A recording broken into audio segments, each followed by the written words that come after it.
Agents Holst and Merkel's assault on truth and justice.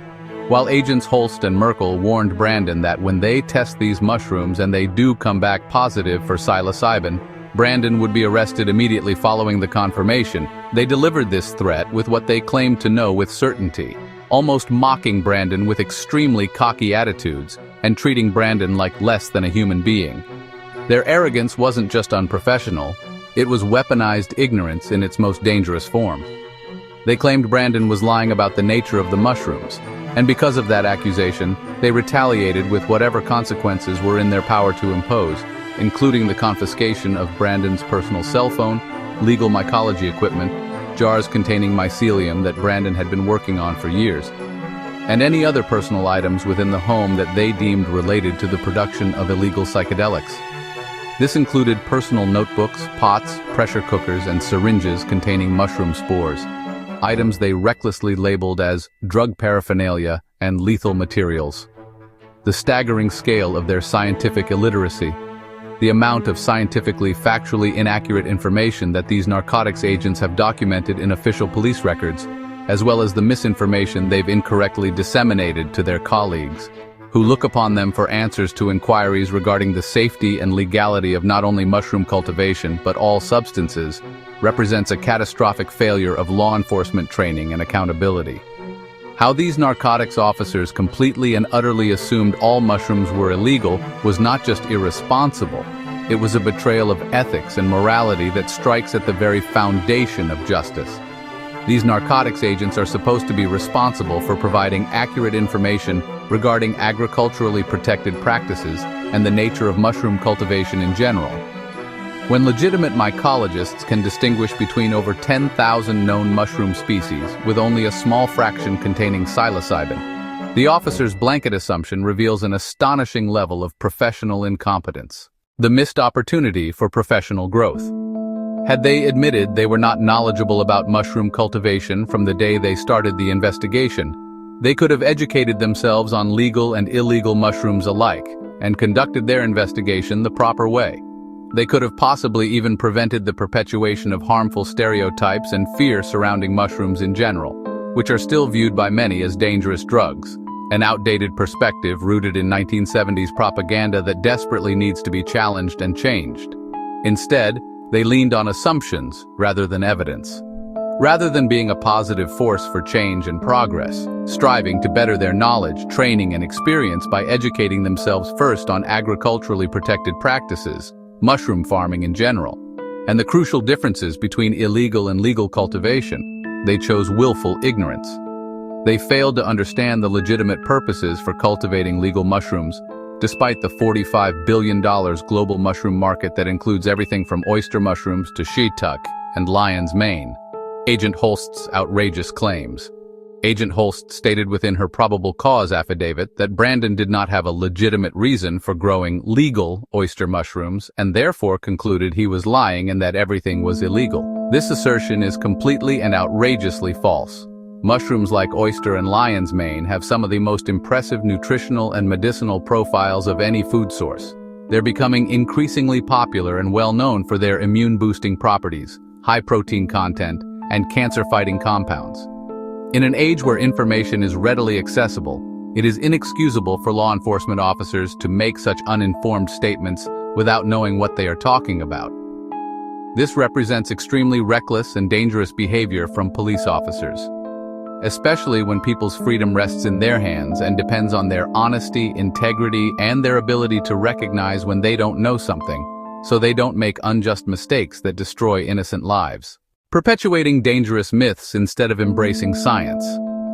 Rather than educating their colleagues about current scientific understanding and bringing to light the true nature of mushrooms, psychedelic or not, by providing up-to-date factual information backed by rigorous science and research, and upholding their responsibility as narcotics agents to accurately educate their colleagues about what is and isn't considered narcotics, they instead decided to perpetuate the harmful narrative that mushrooms are inherently dangerous.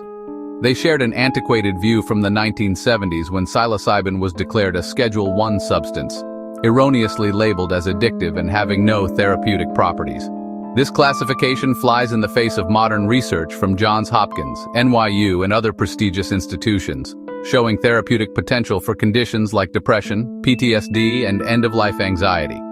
Meanwhile, there are countless mushroom varieties that we know today have tremendous therapeutic properties, including lion's mane for cognitive enhancement and nerve regeneration, and oyster mushrooms for cholesterol reduction and immune support, exactly what Brandon had explained he was growing within his home: the rush to judgment and systematic bias. These narcotics officers did not even take into consideration that Brandon could be telling the truth. They completely embarked on an extreme and aggressively biased investigation, formulating a predetermined narrative designed to charge him with as many offenses as possible.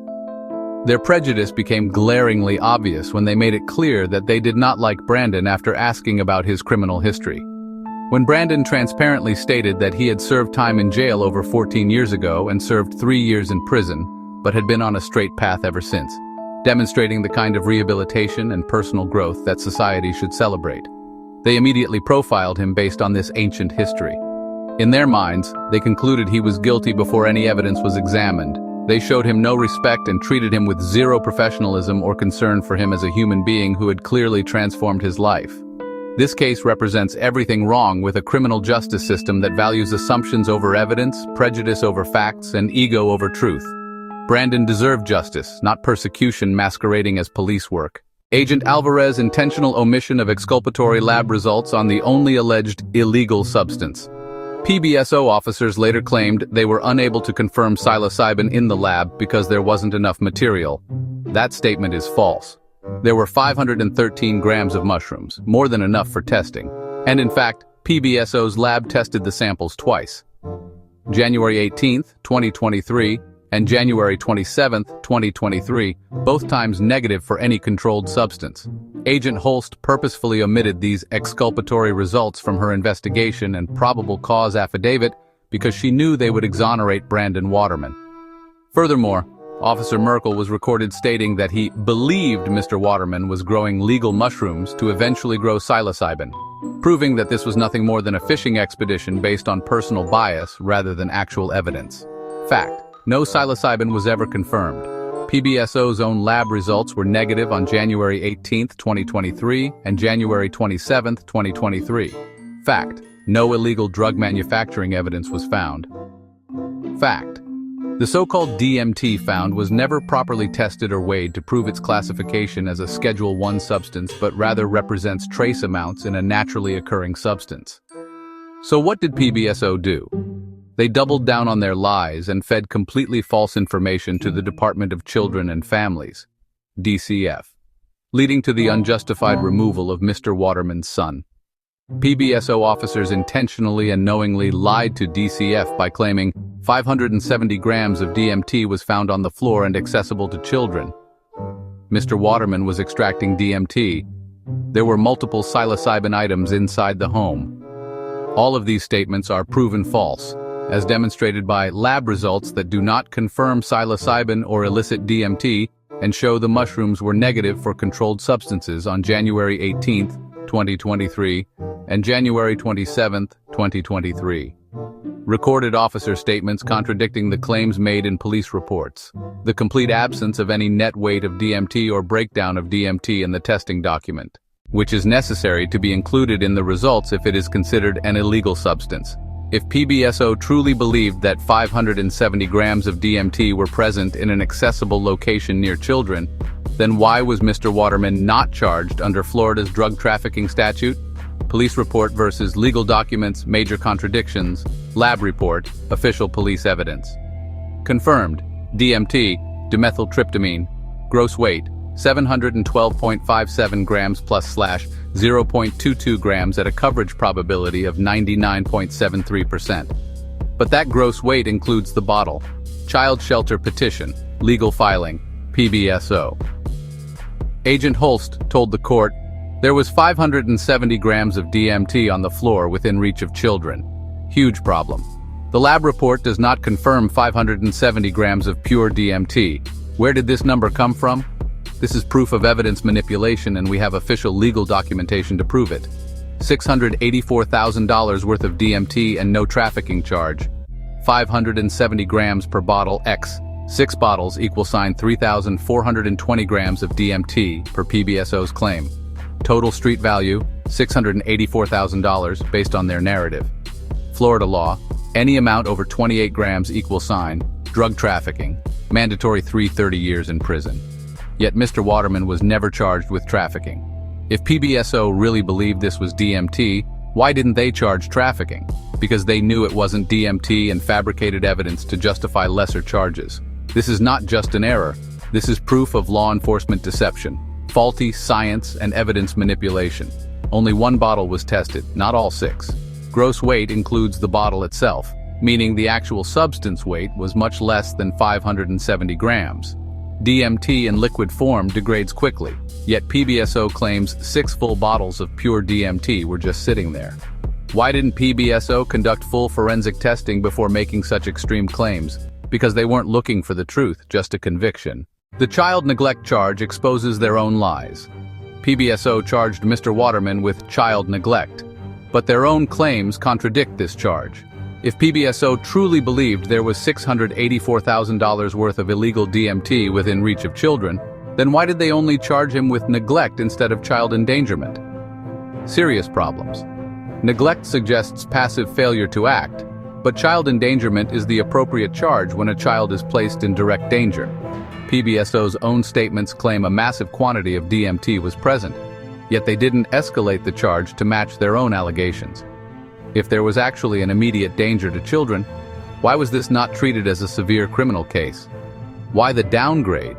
Because PBSO knew their claims were exaggerated and wouldn't hold up in court. The child neglect charge was nothing more than a scare tactic to justify the arrest, while avoiding the burden of proving an actual danger existed. This proves PBSO manipulated the charges and fabricated evidence. Further reason this case must be dismissed immediately. PBSO must settle now or face massive consequences. Civil rights lawsuit incoming. Fabrication of evidence plus false imprisonment = civil rights violation. Lawsuit for malicious prosecution and evidence tampering is already being prepared. PBSO will be forced to pay significant damages for wrongful arrest and prosecution. Media scandal will destroy PBSO's reputation. Local and national news will cover this case. Social media will expose these lies. PBSO's forensic process will come under fire, permanently damaging credibility. Internal and federal investigations will follow. Since this case is clearly fraudulent, how many others were too? FDL and DOJ could audit PBSO's forensic unit, leading to more overturned cases. This could trigger a full investigation into misconduct at PBSO.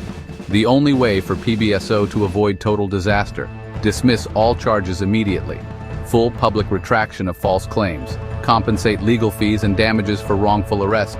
Failure to settle will result in a high-profile civil rights lawsuit, massive media coverage exposing PBSO's misconduct, formal complaints to FDL and DOJ demanding an investigation. The court will demand answers. PBSO's actions cannot be dismissed as accidental.